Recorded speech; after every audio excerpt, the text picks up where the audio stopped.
Hello guys, so today I'm doing another classic game review, and today's game is Quake 3 Revolution for the PlayStation 2.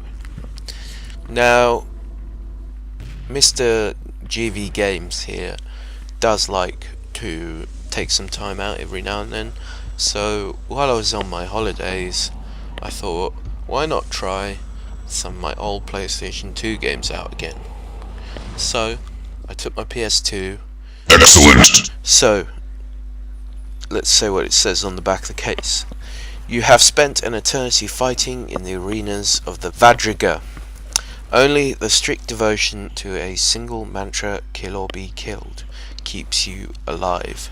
However, the unrelenting battles makes you more powerful than your captors could ever imagine. Impressive. You will be imprisoned no longer, and the road to freedom will be paved with the blood of your aggressors. Sudden death. Compete in 6 different game types, including deathmatch, team-based, capture the flag, and all the elimination.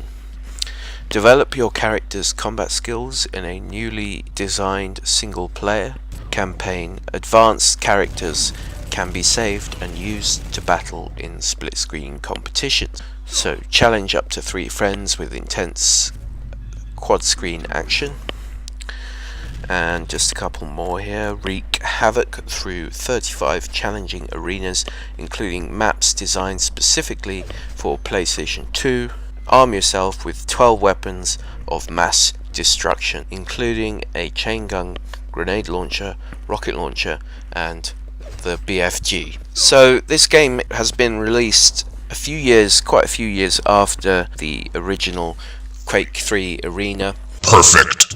And hence they've had time to add some more fun, and the campaign's pretty long. I mean, I completed it and saw the credits roll and was met with more challenges, so you know, there's hours of fun in there.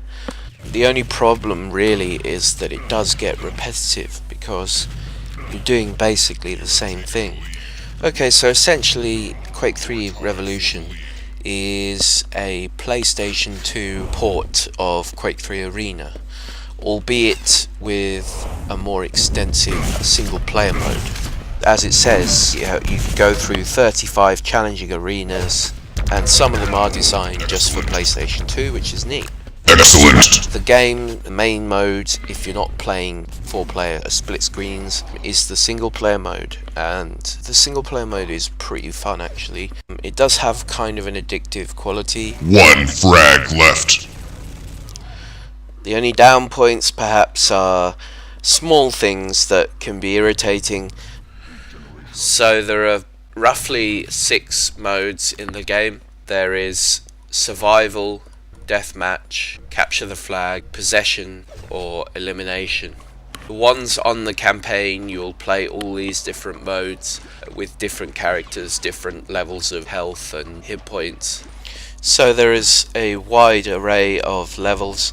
Some of them you will recognize from the original Quake 3, and others have been supplemented.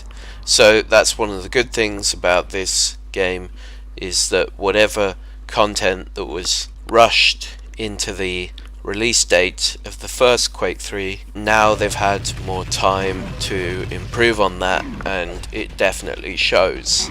There's more weapons, more levels, and more power-ups than ever before. So, are there any problems with this game? Not really. It is what it says on the tin. The only down points perhaps are small things that can be irritating, such as every time you go over a certain weapon, that becomes your selected weapon, which can be annoying if you prefer to use just one type of weapon.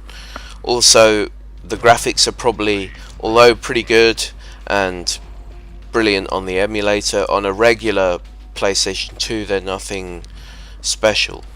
So the weapon selection's kind of neat, as you would expect with a Quake game.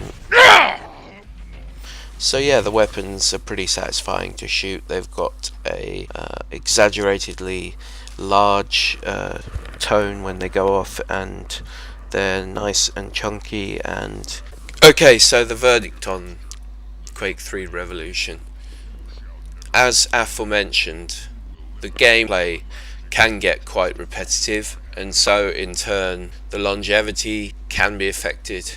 But if we look at it in the context of the PlayStation 2, this is probably the best id game. Impressive. It has nice graphics. It definitely looks like the original Quake, although just slightly down on textures. So overall, I would give this an 8 and say it is a brilliant, sort of easy to pick up but hard to master. So thanks for watching, and don't forget, you can actually buy games off me. So I will put up for sale old games of mine. Just click on the link on my main page or in the description below. I sell games through Amazon, and I'm a name you can trust. I won't mess you about. Anyway guys, cheers, and I will talk to you or see ya when I see ya. Ta-ra for now.